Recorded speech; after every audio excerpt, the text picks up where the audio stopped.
मनुष्य का जीवन केवल उसके कर्मों पर चलता है। जैसा कर्म होता है वैसा उसका जीवन होता है।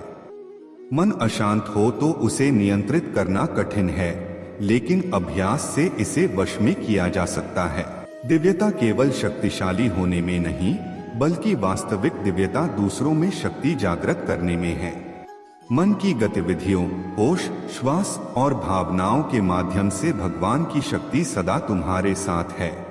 जीवन में वाणी को संयम में रखना अनिवार्य है, क्योंकि वाणी से दिए हुए घाव कभी भरे नहीं जा सकते। जब हम स्वयं जीवन के शिल्पकार हैं, तो चलो हम अपनी मुश्किलों को हराते हैं, जीवन में मुस्कुराते हैं। एक बार माफ करके अच्छे बन जाओ, पर दोबारा उसी इंसान पर भरोसा करके बेवकूफ कभी न बनो। न हार चाहिए न जीत चाहिए। जीवन में अच्छी सफलता के लिए परिवार और कुछ मित्र का साथ चाहिए। रिश्तों को निभाने के लिए वक्त निकालिए, कहीं ऐसा न हो जब आपके पास वक्त हो तो रिश्ता ही न बचे। वह जो इस ज्ञान में विश्वास नहीं रखते, मुझे प्राप्त किए बिना जन्म और मृत्यु के चक्र का अनुगम करते हैं। लोग आपके अपमान के बारे में हमेशा बात करेंगे। सम्मानित व्यक्ति के लिए अपमान मृत्यु से भी बदतर है।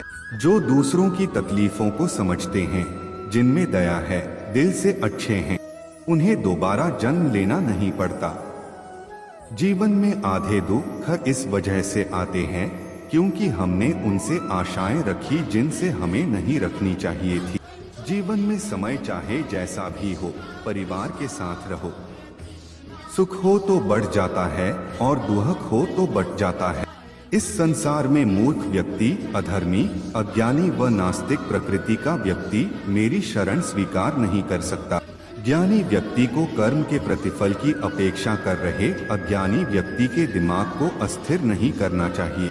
अपने जीवन में कभी भी ना किसी को आनंद में वचन दे, ना क्रोध में उत्तर दे और ना ही दुख में कभी निर्णय ले। किसी और का काम पूर्णता से करने से कहीं अच्छा है कि अपना काम करें, भले ही उसे अपूर्णता से करना पड़े। मैं ही इस सृष्टि की रचना करता हूँ, मैं ही इसका पालन पोषण करता हूँ और मैं ही इस सृष्टि का विनाश करता हूँ। जब जब संसार में धर्म की हानि होगी, अधर्म की विजय, तब तब मैं इस पृथ्वी पर अवतार लूंगा। अमीर बनने के लिए एक एक क्षण संग्रह करना पड़ता है, किंतु अमर बनने के लिए एक एक कण बांटना पड़ता है। जिंदगी में सब कुछ होना जैसा कुछ भी नहीं होता। हमेशा एक नई शुरुआत हमारा इंतजार कर रही होती है। हे अर्जुन, मैं भूत, वर्तमान और भविष्य के सभी प्राणियों को जानता हूँ, किंतु वास्तविकता में कोई मुझे नहीं जानता। लोग कहते हैं अपनों के आगे झुक जाना चाहिए, किंतु सच बात तो यह है, जो अपने होते हैं वह कभी झुकने नहीं देते। वह दिन मत दिखाना कान्हा कि हमें खुद पर गुरूर हो जाए, रखना अपने दिल में इस तरह कि जीवन सफल हो जाए। वह जो सभी इच्छाएं त्याग देता है, मैं और मेरा की लालसा तथा भावना से मुक्त हो जाता है, उसे शांति प्राप्त होती है। हमेशा छोटी छोटी गलतियों से बचने की कोशिश किया करो, क्योंकि इंसान पहाड़ों से नहीं पत्थरों से ठोकर खाता है। शांति से भी दुखों का अंत हो जाता है और शांत चित्त मनुष्य की बुद्धि शीघ्र ही स्थिर होकर परमात्मा से युक्त हो जाती है। अपनी पीड़ा के लिए संसार को दोष मत दो, अपने मन को समझाओ, तुम्हारे मन का परिवर्तन ही तुम्हारे दुखों का अंत है। एक बार माफ करके अच्छे बन जाओ, पर दोबारा उसी इंसान पर भरोसा करके बेवकूफ कभी न बनो। इच्छा पूरी नहीं होती तो क्रोध बढ़ता है और इच्छा पूरी होती है तो लोभ बढ़ता है। इसलिए जीवन की हर स्थिति में धैर्य बनाए रखना।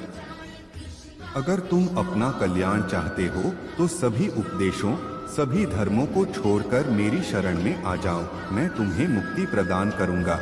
जो हुआ अच्छा हुआ, जो होगा अच्छा होगा। स्वयं को मुझ पर छोड़ दो, अपने कर्म पर ध्यान दो। कर्म ऐसा जो स्वार्थ रहित, पाप रहित हो।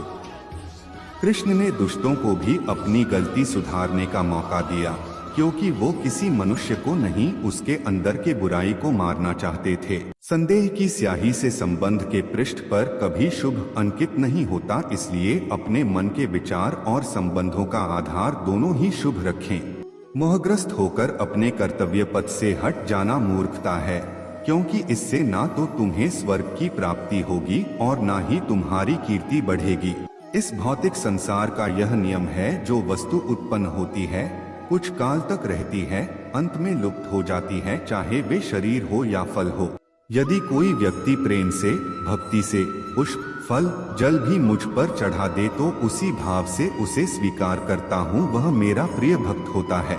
उससे मत डरो जो वास्तविक नहीं है, ना कभी था ना कभी होगा। जो वास्तविक है वो हमेशा था और उसे कभी नष्ट नहीं किया जा सकता। जीवन में आधे दुख इस कारण जन्म लेते हैं क्योंकि हमारी आशाएं बड़ी होती हैं। इन आशाओं का त्याग करके देखो, जीवन में सुख ही सुख है। अपने परम भक्तों जो हमेशा मेरा स्मरण या एक चित्त मन से मेरा पूजन करते हैं, मैं व्यक्तिगत रूप से उनके कल्याण का उत्तरदायित्व लेता हूँ। जन्म लेने वाले के लिए मृत्यु उतनी ही निश्चित है जितना कि मृत होने वाले के लिए जन्म लेना। इसलिए जो अपरिहार्य है उस पर शोक मत करो। श्री कृष्ण ने कहा है, अगर तुम्हें किसी ने दुखी किया है तो बुरा मत मानना। लोग उसी पेड़ पर पत्थर मारते हैं जिस पेड़ पर ज्यादा मीठे फल होते हैं।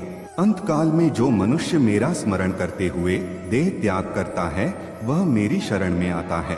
ये मनुष्य को चाहिए कि अंत काल में मेरा चिंतन करें। यह सच बात है कि भूल करके इंसान कुछ सीखता है, परंतु इसका यह मतलब नहीं कि वह जीवन भर भूल करता रहे और कहे कि हम सीख रहे हैं। कृष्ण कहते हैं, इस जगत में मनुष्य भौतिक वस्तुओं का भोग कर सकता है। अगर वे चाहे तो सब कुछ छीन सकते हैं।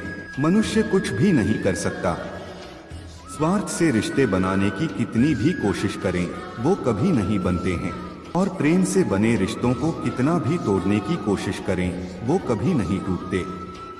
क्रोध से भ्रम पैदा होता है, भ्रम से बुद्धि व्यग्र होती है, जब बुद्धि व्यग्र होती है तब तर्क नष्ट हो जाता है, जब तर्क नष्ट होता है तब व्यक्ति का पतन हो जाता है। आत्मा न तो जन्म लेती है, न कभी मरती है, और ना ही इसे कभी जलाया जा सकता है, ना ही पानी से गीला किया जा सकता है। आत्मा अमर और अविनाशी है। अगर व्यक्ति शिक्षा से पहले संस्कार, व्यापार से पहले व्यवहार और भगवान से पहले माता पिता को पहचान ले तो जिंदगी में कभी कोई कठिनाई नहीं आएगी। विषयों का चिंतन करने से विषयों की आसक्ति होती है। आसक्ति से इच्छा उत्पन्न होती है और इच्छा से क्रोध होता है। क्रोध से सम्मोहन और अविवेक उत्पन्न होता है। कृष्ण कहते हैं, जैसे प्राणी अपने पुराने कपड़ों उतार कर फेंक देता है, नए को धारण करता है, इसी प्रकार यह आत्मा पुराने शरीर से त्याग करके नया शरीर प्राप्त करती है। तुम उसके लिए शोक करते हो जो शोक करने के योग्य नहीं है, और फिर भी ज्ञान की बातें करते हो। बुद्धिमान व्यक्ति ना जीवित और ना ही मृत व्यक्ति के लिए शोक करते हैं। मन की गतिविधियों, होश, श्वास और भावनाओं के माध्यम से भगवान की शक्ति सदा तुम्हारे साथ है और लगातार तुम्हें बस एक साधन की तरह प्रयोग कर सभी कार्य कर रही है। हर किसी के अंदर अपनी ताकत और अपनी कमजोरी होती है। मछली जंगल में नहीं दौड़ सकती और शेर पानी में राजा नहीं बन सकता, इसलिए अहमियत सभी को देनी चाहिए। धर्म युद्ध में कोई भी व्यक्ति निष्पक्ष नहीं रह सकता है। धर्म युद्ध में जो व्यक्ति धर्म के साथ नहीं खड़ा है, इसका मतलब है वह अधर्म का साथ दे रहा है, वह अधर्म के साथ खड़ा है। अगर कोई मनुष्य हमारे साथ बुरा कर रहा है तो उसे करने दो, यह उसका कर्म है और समय उसके कर्म का फल उसे जरूर देगा। लेकिन हमें कभी भी किसी के साथ बुरा नहीं करना चाहिए, क्योंकि यही हमारा धर्म है। लोग कहते हैं अपनों के आगे झुक जाना चाहिए, किंतु सच बात तो यह है, जो अपने होते हैं वह कभी झुकने नहीं देते। हद से ज्यादा सीधा साधा होना भी ठीक नहीं, क्योंकि जंगल में सबसे पहले सीधे पेड़ों को काटा जाता है। संसार के संयोग में जो सुख प्रतीत होता है उसमें दुख भी मिला रहता है, परंतु संसार के वियोग से सुख दुख से अखंड आनंद प्राप्त होता है वह जो मृत्यु के समय मुझे स्मरण करते हुए अपना शरीर त्यागता है, वह मेरे धाम को प्राप्त होता है, इसमें कोई संशय नहीं है। जीवन में आधे दुख इस कारण जन्म लेते हैं क्योंकि उनसे आशाएं बड़ी होती है। इन आशाओं का त्याग करके देखो, जीवन में सुख ही सुख है। जिस व्यक्ति को आपकी कदर नहीं, उसके साथ खड़े रहने से अच्छा है आप अकेले रहे। सभी को सुख देने की क्षमता भले ही हमारे हाथ में न हो, किंतु किसी को दुख न पहुंचे यह तो हमारे हाथ में ही है।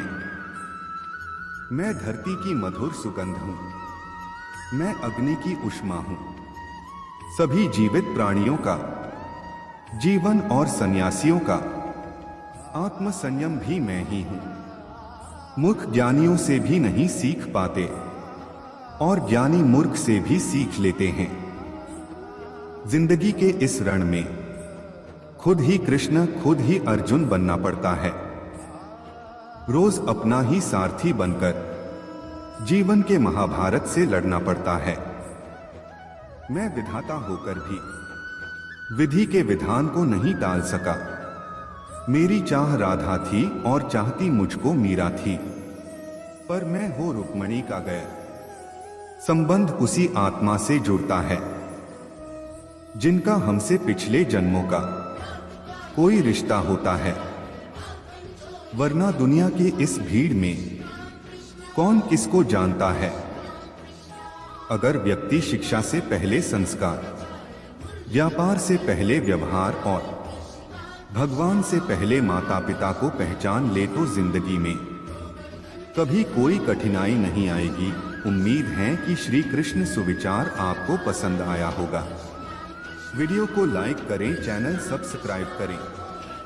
वीडियो कैसी लगी हमें कमेंट करके जरूर बताएं। जय श्री कृष्ण।